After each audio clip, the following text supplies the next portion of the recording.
Hi, everybody. Today I'm going to speak with Susana Tosca. She is a professor of digital media, media theory, narrative, social media, and design of digital communication. She, alongside Lisbeth Klaustrup, have been publishing different approaches to the experiences within transmedia dynamics since 2004, when they first talked about transmedial word. Departing from a aesthetic reception perspective, she has been experimenting with arts-based research and creative writing in academic settings.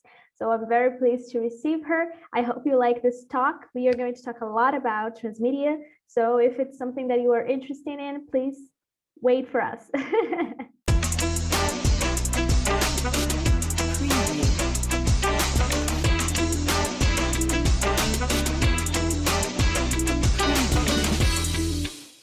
I'd like to introduce some questions in this conversation. Sure, let's go. And just so you know, this conversation that we are having is going to be in my PhD dissertation. One of my methods is interview with a specialist, and it's going to be a subtitle in Portuguese, so you can sure. Say greetings to to people from Brazil. Excellent. That may be watching. So, okay, back in 2004, what made you and Klaustrup take to direct your articulations to the term transmedial word, while there were some other researchers that were talking about specifically transmedia narratives? Yeah, that's a thing we've been talking about. So there's like there's a sort of history of it, because Lisbeth Klaustrup, she was just I think it was in 2003, she was just finished with her PhD, and her own PhD was actually about worlds, in like virtual worlds. That was the title of her PhD. And so she was very much into the idea of worlds. And I have it working very much with the idea of narratives and storytelling in general. So we had all these conversations about both topics, like going for beers or whatever. And we thought, well, but this thing that is going on now, that all these stories are getting sort of remade in different formats, it wasn't really a story, because the stories are different. So you have like you need a different story to tell if you're going to get people to play the computer game that is based on Lord of the Rings. So as one of the developers say, you cannot have 100 million Frodos going for the ring. So you need to have a unique story for the people. So we started talking about what was this, and because of her focus on worlds, we ended up getting very hooked on the idea of, oh, what you're actually doing, it's a sort of possible world where different stories can be told. And of course, the stories have to sort of fit together with the world. They have to be possible stories in that world, but the stories can be different. And you can always introduce new characters, new plots. So we got hooked on this. And it was only after that we realized that people were talking about narratives. So for us, but then we think, well, we're not hooked into the term. So we're going to try and introduce this as a new term, because the fixation on narratives was too linear for us. We thought, then you are sort of stressing that there is only one story that can be told. And then you are more into the realm of adaptations, maybe, where if you make a film of a book, you really have to. We were more in the business of opening up. So I think that was our motivation, and a bit the history of it. But it started with games, because we were both very much into games at the time. So yeah. This approach of word, it's really key for my PhD dissertation, but I believe for how we are approaching how we do media content nowadays. I mean, and how we also consume those media contents, because it's kind of, we were in a training with this big and huge and blockbuster format things, and now we are even consuming other kinds of formats in this wordly approach. So I believe your long-term work from 2004 to 2019, and I believe you're still doing some approach on that. It's been really helpful for us to understand what is this transmediality thing that we are inserted in, and I believe that it's how we are consuming media nowadays. I do believe that. So thank you so much for your contribution. You're welcome. I mean, it's always nice that someone can use it. So my second question is, what was the turning point in your research that made you consider the approximation between transmedia words and everyday life? Yeah, that's another very good question. So at the beginning, we were both coming from media studies, so you are of course very focused on media. So when you get all these interviews with people, it's all about, you know, oh, what did you think of this film? It's about how people experience the actual products, and then maybe, yeah, what are their thoughts about it? Why do they like it? All these things. But it's very hard, actually, once you start talking to real people, it's very hard to just keep it at that, to sort of just talk about the moment of reception of the film or the game or whatever. People start always telling you why, you know, why this is important for me. And then I realized that my childhood friend had done this and that, or this was very important because this is what I bonded over with my future wife. And so everybody was always telling us personal stories that were, how do you call it, threaded together with the experience of this media, of this different media. And it was both, it was happening with games and it was happening with films. And usually as traditional media researchers, you just don't deal with that. That's like a part of sort of, in a way, explaining the enthusiasm of people, but or sort of the motivation to become fans. But you are more interested as a media researcher on the actual aesthetic reception or in the fan experience, like what are they doing with that? Are they producing drawings? Are they writing fan fiction? Are they going to conventions? But these life stories get in a way dismissed as you know, as something taken for granted. So we got very interested in the life stories, like, well, how is it this is important? And I guess it is also a sign of the times that at the beginning of the 2000s, a lot of other people were talking about, you know, the death of the great narratives. So people don't believe in religion anymore. The traditional political parties don't have so many members. So all these like big stories people used to make sense of their lives were in a way in retreat, while people were more and more using fantasy universes to talk about things in their lives. Like you would talk about love and use, I don't know, Harry Potter instead of the Bible or whatever. So we began to pay attention to this and collect these kind of stories. But it was much later that we started having a more systematic approach to thinking about it as part of the whole experience. This contribution that you guys did was also very important for my work, because that was what I was seeing in the theme park. You know, like what I saw, that especially with the passengers, the people that I took there, was like they didn't have a connection specifically with the park or specifically with a narrative itself. They had a connection with their own memories of kids, of being kid, for example, and watching a movie with their parents.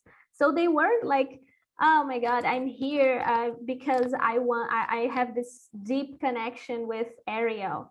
No, I'm here because I have this deep connection with Ariel, because when I was a kid, that is the movie that I used to watch with my mom, or that is the movie that I used to sing with my little sister, and etc. So, you know, they have all this thing like intertwined, and I didn't know how to approach that. So your book was very important for me to know how to do that. So thank you again. It's a lot of gratitude in this. That's excellent. But you came with a great example. I think that's a great way to put it. Like, you're not visiting the park, you're not visiting the film, you're visiting yourself as a kid as you sat in your mother's lap and watched that film.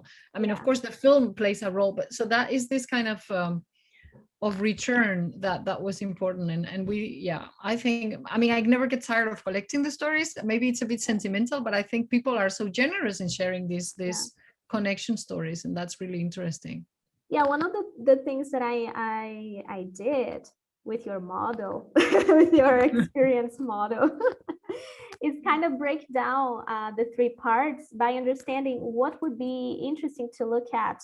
You know, like when you talk about wordness and how people perceive the topos, the ethos, the mythos of a certain story. I'm approaching that through memory. So cool. kind of, yeah. I'm being audacious. I'm approaching that through memory. And when you speak about the directedness of the user, I'm using the engagement to understand how they do that. And I'm using specifically the embedded engagement. I don't know if you know that. It's from Hill. No. At Hill. The embedded engagement is a kind of engagement that you invest your time to do something. So it can be like a short time, for example, a season of a determined series, or I'm gonna write it down. Yeah, do it. It's a really good approach. I mean, nice I love it, this idea, embedded engagement. And you can have like a long-term embedded engagement, like something that you came across when you were a kid, and even when you grow up, it becomes like a nostalgic thing, but you still engage because it makes you think back when you were a kid, or etc. So I'm doing that. And when you talk about the affordance of platform, oh nice, I'm using the pervasive nostalgia, this idea that you also quote in your book very briefly. From BOYM. I fished. I fished. Yeah, and by all means, go back to her book. Her book is so good. It's really good. It's really good. Her work and Nehemiah's, they are very, very interesting ideas of approach of memory. So yeah, that's one thing that I am doing. I'm thinking about these terms, and I'm developing your. Oh, this is beautiful. Even giving more flesh to these ideas that we sort of in a way go through quickly, because we're interested in the media part. But I think, this will be a great contribution. I'm sure. Yeah. So that's one of the things that I'd like to discuss with you. It's what I did with your model. Oh, well, it's a model, so that means by definition that it's just a fiction to help us talk about things. So you can break it up, and it's not even. The origin of the model is not even ours. I mean, we're adapting it from a user experience model, McCarthy, right? Which is the kind of analysis are completely different, but the model basis idea is from user experience research. So we are all borrowing on each other and building on each other. Yeah. Have you ever heard of the rhizome from Deleuze and Guattari? Yeah. So what I'm doing is I am understanding transmedia as a rhizome itself, and the experiences of a transmedia word becoming this variations of itself. So it should be just one thing, but it's actually other things, because people, have different approaches to that. So because of that. Yeah, so because of that, you provided with this model that shows a one-person experience, like one person, how one person would experience something. And what I did was that I put the rhizome layer above it, and I'm thinking on different sizes of those parameters that you created.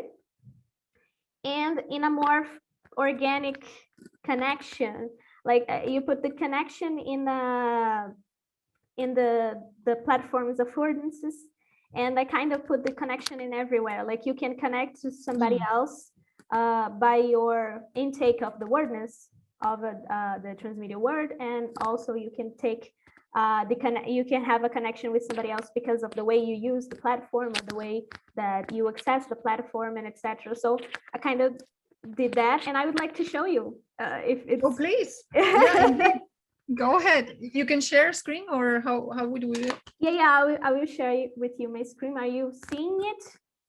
Yes. Okay, so you can see that it's already in Portuguese because. Yeah, it's nearly the same. It's the same words than in Spanish. It's very nice. Perfect, good. So my idea is actually to think of a more fluid form. Like it has this pattern, more organic, like an. Ours is very, very geometric. Yeah, it's rounded. Yeah, so I thought about something more organic.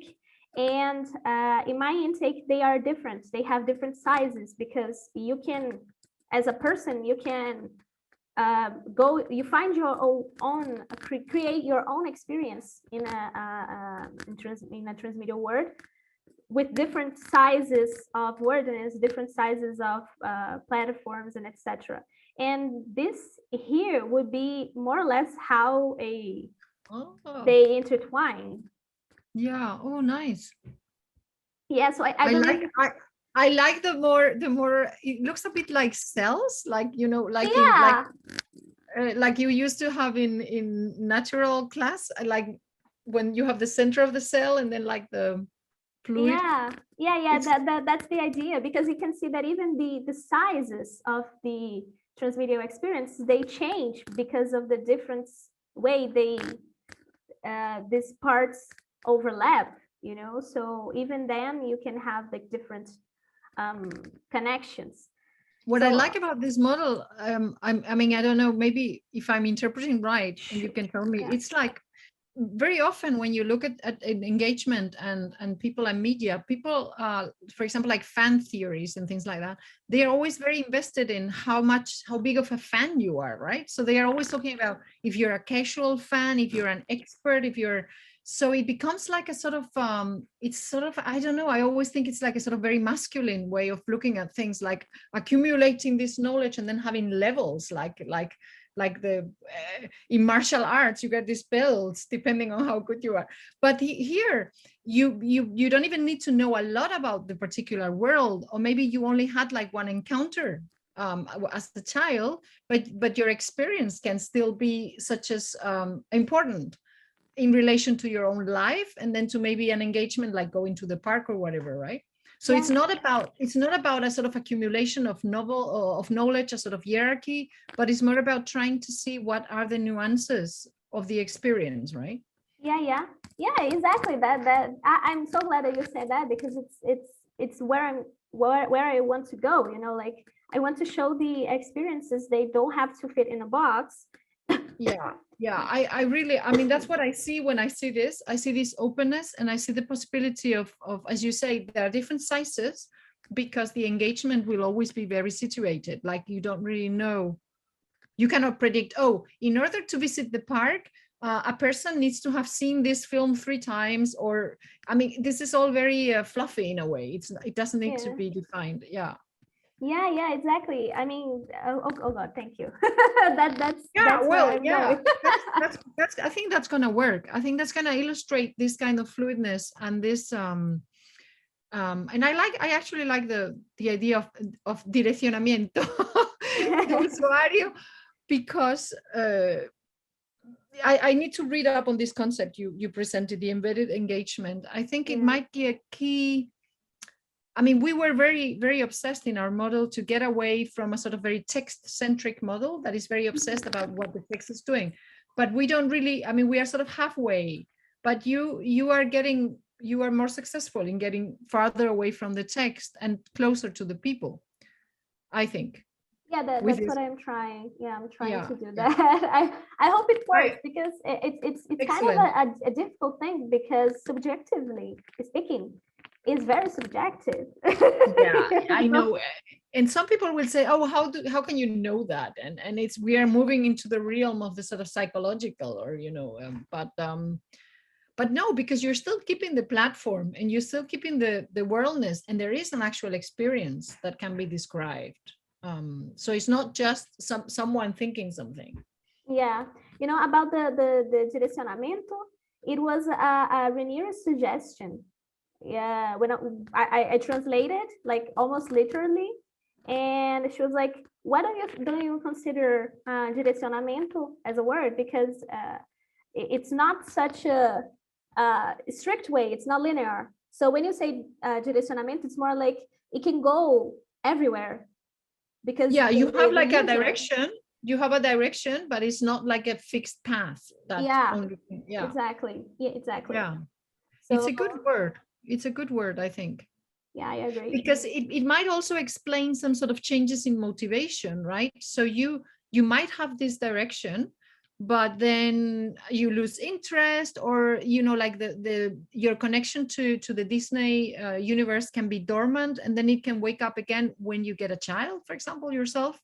Then you get this new so your direction becomes active again, and so this idea is more yeah, I think it's more fluid, or in a way more flexible. Yeah. And you know, also from Annette Hill and her work with Peter Dahlgren, they have this idea of a spectrum of engagement. So it's something that it's not yes or no, you know, like or either do you engage with something or either you don't. Like they don't see it like that. They see it as a positive, negative, like in a spectrum, and you can have gradations of that. And you are also very keen to see the disengagement, which is something that you used to engage, but for any reason you decided that it's not very engageable anymore. Like, okay, the season ended and it was terrible, I'm not going to engage with that anymore, so you disengage. And that's also it's something that it also needs to be more investigated. Why do we disengage with sorts of things? Like, how cool. Oh, you're really, I'm writing it down as well. Yeah, do it. I can see I have to go and read up on this. This is like, Yeah. this is a really nice nuanced way of thinking of engagement with media. I also spoke with her about your work. So I kind of already did this bridge. I think you can cross it, like send her an email. You have sort of put us, yeah. You made us curious about each other, and then maybe we can find something. Yeah, that's so nice. Yeah. Exactly. So I believe it's something that you should like talk to each other, because definitely I can see a lot of cross points, things that you're the ambassador. Yeah. My pleasure to see in a couple of years like an Instagram photo of you two in a conference or something. I'm like, I did that. Yeah. But it's very funny, like the sort of, in a way, the coincidences of life, because this week I've been working on a chapter where I'm writing about a sort of overarching media engagement, like why are we engaging with things on the course of our day. So it is very situated about everyday life, and I'm just sitting with it. Do you know Lefebvre's rhythm? Sure, yeah. So I'm trying to do rhythm analysis of different kinds of media engagement. Some of it is becoming a bit weird. I mean, I don't know exactly what I'm heading with this chapter, but anyway, when you say something like spectrum of engagement and this disengagement, it goes really well with what I was writing yesterday. So I'm like, okay, maybe I need to read this a little bit before I continue on the chapter. So, I mean, this is just a nice, how do you call it? How do you call it when you are a plant and you get your water, something like that? I feel like the plant, and I feel like you're giving me water. Yeah. It's nutrients. Watering. Yeah. So I'd like to ask you if you have any other considerations, maybe something that it called your attention in a bad way of the model that I'm developing, or something. I don't know, maybe that you look and you find it problematic. I think I'm wondering if the model, but you probably will explain the model. What I thought now seeing it was like the different experiences, the transmedial experiences, are they like the model indicates like it happens at the same time? Oh, good. And what you are saying about the rhizome, I guess you in your thought, you have sort of incorporated an idea that things are sort of returning, or there is this sort of circular movement in a way. And the model doesn't show that. But you know, that can be explained in words. A model cannot cover everything, obviously, but I think the model communicates a sort of immediacy where things happen at the same time. And I think when I hear you talking about your work, there is also a lot of good thoughts about time, like how these experiences are both extended in time because you keep this alive for many years, and then it has like a highlights point where you engage with things, but they are sort of dormant. So the time dimension is not in this model. But I mean, it doesn't have to be. It's not in my model either. But I think that would be what I would be missing when I listen to your approach. That's one thing that that you said that I've been thinking of. How would I do the time thing? It would be like maybe in a video. I don't know. I'm still thinking about that, you know, like to show how in a time scale this rechanges and becomes something else. I'm not completely it's so sure. there is different times crossing each other. Maybe you can do I don't know, a separate model for time, because you have such good points as to the actual, like the transformation of the actual park, right? Mm-hmm. So the different kinds, what you were mentioning, like this wall is in a different color, then you have a new statue, then you have maybe a new attraction. These incremental small changes have like a timeline where the park, I think in a way, in my mind, it sounds a bit like our body, right? Our body changes, I don't know how many, a percent of its cells all the time are sort of dying and being made anew. So I think I read once, like in 5 years, the cells are completely new. Like 5 years ago, none of the cells I have now were in my body. So in a way, I'm different, but still I'm the same. So you have that about the park. But then you also have the people, you also have the experiences, these people that return, these people that come with their kids, these people that seek that experience. And that's another timeline. And somehow the two timelines feed each other, or are sort of independent of each other. And I think that might be nice to do some work on that, because it reinforces your whole take on how these parks are significant. Interesting. I like this idea. Yeah. The I park mean, seems like a living organism in a way as well, even though it's not. But so something like that. But it doesn't. I think it would maybe complicate your model too much if you had to do it on top of all this. Maybe mhm. do a separate model for that. Yeah.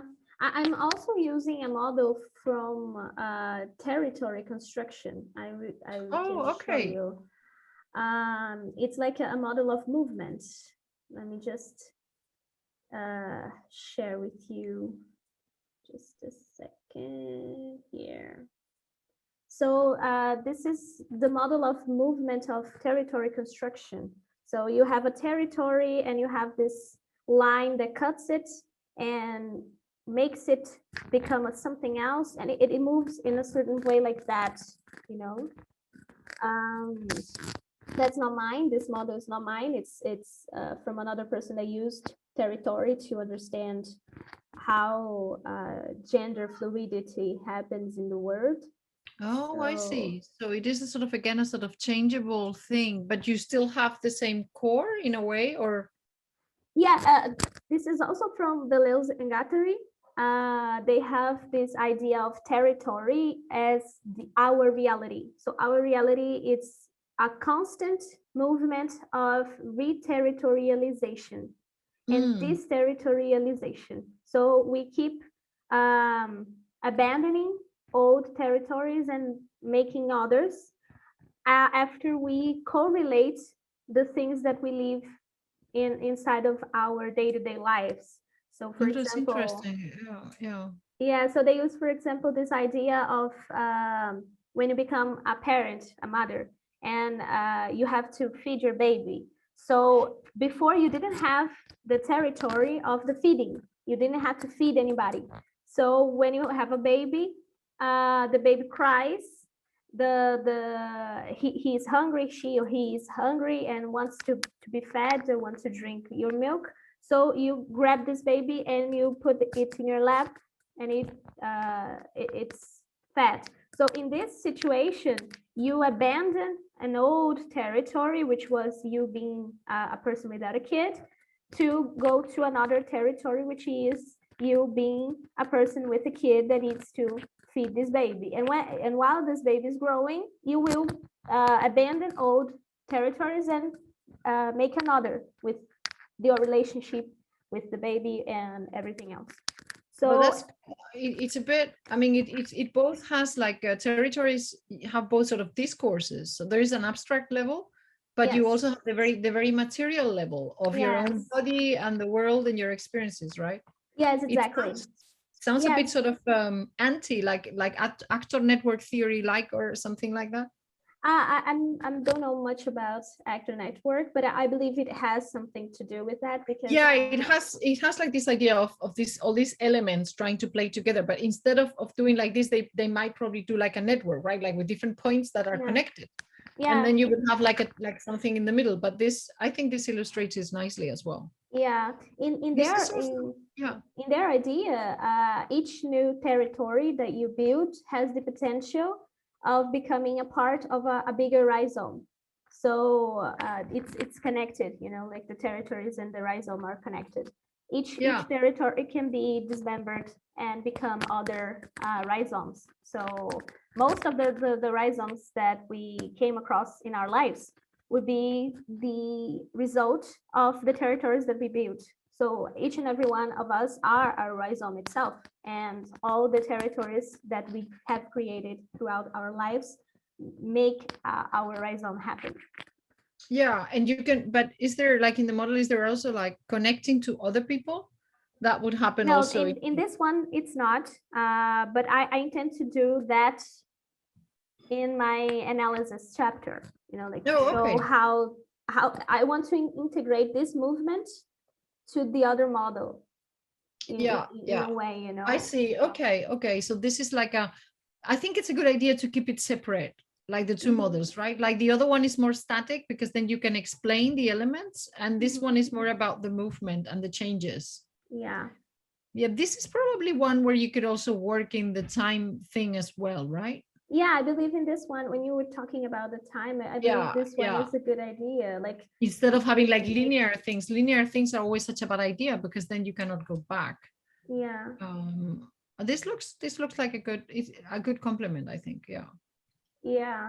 I still have to work on this one because this one it's new. It's something that I have never worked with. I already worked with the other one. Like I kind of put a lot of time, had meetings with Rainier about it. We discussed, and this one it's something that I came across recently.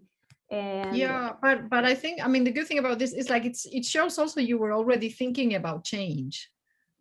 You know, and time is of course a part of change. So what I thought was missing in the other one, you had already covered in a way. You know, so it shows that the project is that you are aware of the important points of the project, and you're trying to substantiate them. So I think it's a good sign, even if you're not completely done thinking through this model and seeing how you will use it. But I think it sounds like you're going in the right direction. Well, I hope so. I hope so. It's been a lot of work. I know, it sounds like a huge amount of work. You probably chose, you didn't know how big the topic was going to be, right, when you chose it, because it's, well, yeah, to be completely and very blunt, I didn't know how it would like develop.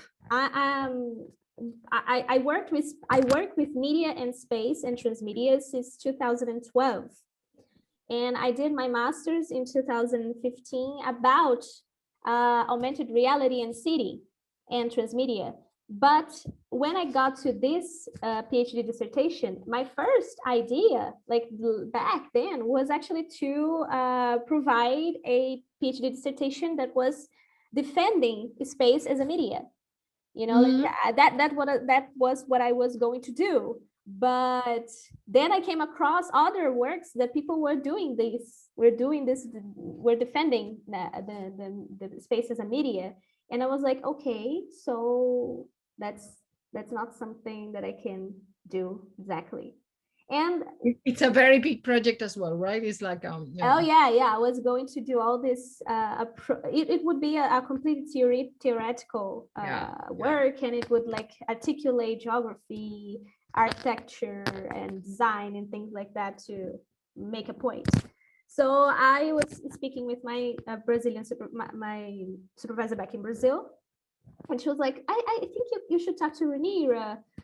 She's a good friend of mine, and she's been having good intakes on transmediality also. And okay, so I came here in 2019, had a meeting with Ranira, and we were like talking, and it was still just like a small fetus. It was something very small, and then it became this thing that I am articulating a lot of different ideas from a lot of different people, and I hope it goes well. I mean, it could of course get out of hand. It can always get out of hand. But I think because you have these three ways of looking at it, so you have like some ways of stopping this growing, because you could look at the park at 8 ways and they would still Yeah. all be relevant. So you have already taken some good decisions about cutting the cake in a Yeah. way that is manageable, right? And you have decided on your main theories, and of course it remains to be finished, but that but I think it sounds like reasonable decisions. I am, yeah. Yeah. I mean, in the beginning of it, I was so overwhelmed by the amount of good things that I was reading, that I was like, I don't know how to organize that, and it was like insane. Yeah, And then I came across your work, Annette's work, Peter and Ulrika's from here work. So I was like, yeah, I think I have a path now. And even though I have all these crazy ideas that are like crossing my head while I'm writing, I sometimes I write a paragraph about something that I never talked about in the PhD dissertation. I was like, yeah, I'm not gonna put that. And I erase it. You can always come back, I think. Yeah, I can do like an article or something. But that's true, right? That's part of the learning of the dissertation period, like sort of say, okay, which of these many ways I could do this, because it's not like a mathematics problem where it's 2 + 2 is 4. You can do this in a number of ways. So I think a big part of the learning is just deciding which one are you doing. Yeah. Oh, I got some lunch. Food. Great. Yay. Thank you. Tack. Okay. Thank you. Tack. She is ill and still she's been cooking some pasta. I'll wait to eat that. Oh, okay. Yeah, That's so that's nice. very nice. Yeah. Yeah. Yeah, very nice. Okay, so I guess my last question, because we are, I have to let you go, unfortunately. I'll be talking to you like the whole day easily. But my last question is, when you are thinking about the axis, like wordness, directedness, and platform, how did you two came up with these 3 axes placed in a triadic relationship? They're juxtaposed. Like how did you came up with that, with a lot of the things that you were researching? Yeah, that's I don't even remember when that model came to be, because we have so many models, and some I mean, actually I think we're pretty bad at making models, both of us. Like none of us is particularly graphic gifted. and so we always make a lot of models. I mean, I think that's one of the things when you work 2 people, right? Because sometimes it's very clear in your head, but you need to explain it to another person. So one of the easiest way is just to grab the pen and try, I'm going to try and draw what I'm thinking. So we had a lot of models, and in some past article we tried to put them all together and see, it doesn't, they're all different, they don't make sense. So we tried to say, okay, let's try and go to some very simplistic, or with very few things, so you can see what are the elements that are important here. But I don't think, like, the graphical expression of this, I don't think it's really good, I have to say, because people are always like, what does that mean? Why are they coming from the sides? And it doesn't mean anything. It's just like a way to illustrate the size of it, or the thought that we think it's important to consider all the elements, or to make a point that other people have just talked about the text, or other people are just interested in the audience's motivation, and sort of to see how these things come together. So I can't really answer. Like I can't remember when it came to be. It's probably one of the models we've been trying to condensate together. But I think I'm not satisfied with that, even though I actually, the model of experience, the one we took from McCarthy and Wright, I think that's more illustrative. Yeah. But this one, I think it's difficult to interpret. It doesn't really talk on its own. Maybe when you read the text, you actually think, oh yeah, okay, I know what it represents, but the model itself is not very explicative. So I'm a bit unsatisfied by that model. I'm afraid. Well, I'm sure you can develop this model. Because yeah, I know. This is always work in progress, right? But it's, I think it's not so helpful as the other one. Yeah, I would say that the thing that I believe it would be interesting to consider in the model is those different sizes of things, because people don't approach the wordness in the same way. Just in That's the, a great point. the Yeah. same, you know, that was one of the things that I wrote in my PhD dissertation, is that the model, it serves to its purpose, which is to understand how these things relate and juxtapose to you know, make the transmedia experience born. But I mean, we don't approach to the three in the same way, and each one personally will have different importances of those elements. I mean, you even say in your book that there are people that don't create anything, like just consume, and they are also like maintaining this transmedia word. They are not less important just because their relationship is different. So maybe they won't have like this big platform affordance use, like it's going to be a small X, but in the other hand, like the wordness is going to be huge. Like he knows a lot about that, and he connects to other communities, and he speaks about theories or something, but he doesn't use so much the platforms, or he has. Yeah. I think, but that's why your dissertation is going to be necessary, because it's improving it's improving the model. I think it's a very fair point that the sizes question sort of is I would say confusing, or in a way it's more it seems more strict than it should be, right? Yeah. It seems more unflexible than it should be. So I mean that's why your more fluid forms indicate a sort of possibility of change, or, you know, expansion and contraction depending on the situation. Yeah. That is what I try to do. Like I believe Definitely. I believe your approach is necessary and it's groundbreaking, in my opinion. Like you were pioneers on approaching transmediality in that way that you do.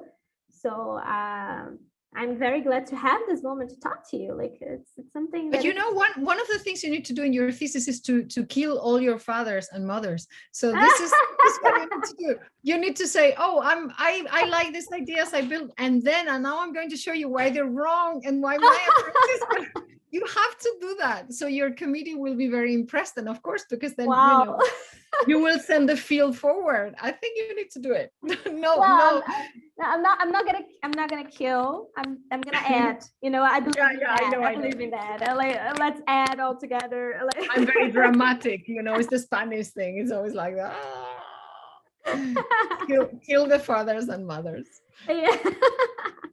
Well, I'm done with the questions. If you want to comment or something, or suggest anything that maybe cross your mind, or say something to the people that are watching. Yeah, I mean, I'm just really happy that you found some usefulness in our work, and I'm really happy that you reached out, because I think, I mean, it was very enriching to hear about your project. I think I'm going to be super interested in reading it. So thank you for contacting me, because, you know, and otherwise I would never know this project existed. So I'm really happy and looking forward to whatever you're going to do with it in the future. Yeah. As to advice, I mean, I think you're in a very good way, but if you come later to a point where you think, oh, I would like to hear what Susana thinks about this, please do write. You know, you still have some time to work, and some other things might turn up that would be cool to talk about. But I actually talked with another friend for a couple of months ago. Do you know the work of T.L. Taylor? She's a sociologist. She's been doing, because she's working on a book on theme parks, actually. Oh, okay. Yeah, and she's nearly done, and she's really good. I think it's going to have a completely different angle, but I think if the book managed to get published before you're done, it would be a great idea to check it out.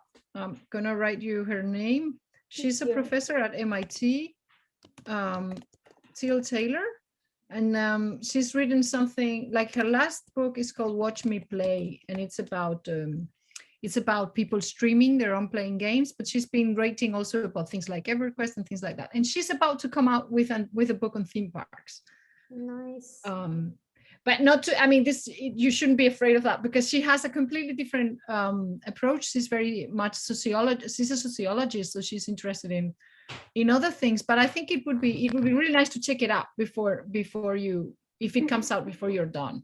Oh yeah, And definitely, definitely. I yeah. mean, there is a really good book from a British called Rebecca Williams that she approaches the theme park in a participatory and fandom culture Oh, cool. way.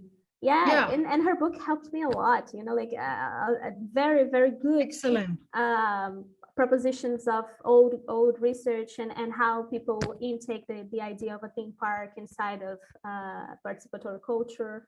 So I mean, all this work, I think it's really really important. And Yeah, yeah. if you think about it, I mean, I was thinking about that of writing maybe an article, but not for today, not for this year probably. But the fact that there's a theme park that was premiered in Japan in the pandemic situation, which is the Nintendo park. I know. You Yeah, know, I was thinking about that, like, oh my God, they actually premiered the park yeah, in yeah. the I was COVID situation. because I'm working so much with Japanese media, and I have a part appointment at a university in Kyoto, so I go every year. Well, I haven't been there since the pandemic started, but so I did this article. I might send it to you, but it's not directly related, but it is actually about people traveling to Japan because of transmedia reasons, you could say, right? Yeah, yeah. So and I remember doing this talk, and then I was showing the Nintendo park, and then I was saying it's never gonna happen, and then it they went along with it anyway. So yeah, I haven't been there, but I have to as soon as Oh I can. yeah, sure. I mean, I've always wanted an excuse to go to Japan. Like, this is the perfect excuse for me. I haven't been in the park, so but I have been in Disney in Disneyland in Japan. Disney Sea, Tokyo Disney Sea. Yeah, Yeah. yeah, but it wasn't a very good experience. There were too Oh, many people, and I wasn't there for enough time to enjoy it. So I think it was uh-huh. just like something you have to do to see how they do it, but it Okay. wasn't. Yeah, but anyway, but Yeah. I can send you this article. I think I have it somewhere. Oh yeah, please send it to Yeah. me. And wow, I can't thank you enough. And I would like you to extend my gratitude to Lisbeth, because you Yeah, work yeah. a Oh, lot she'll be happy together. to hear that you enjoyed the book and could use it. So Yeah, yeah. Yeah, I I mean, will. it became one of those books that are well, it's almost like all open because I keep flipping and Oh, flipping, cool. you know. A lot of good references. I mean, I used it in a snowball methodology. I Yeah, went yeah, yeah, yeah. to Because some. we sort of tried to do this overview of the field, so that's probably useful. Yeah. Yeah, it is. It is. And well, Susana, thank you so much for You're this welcome. Thank you for this sharing. for your time and sharing your project. I think it's going to be great. So Yeah. go go go go. Okay. Thank you. And I'll send you how things are going. Maybe when the dissertation Please do. is done, I will send you in Portuguese, since you said it. You would like to read it original. I love it. I think we should support each other, us that are scholars from other languages, because Yeah. even though of course English has become the lingua franca, but I think we should try and read each other in our Yeah. language. Yeah. Sure. Thank you so much, Susanna. Bye. Thank you. Bye bye.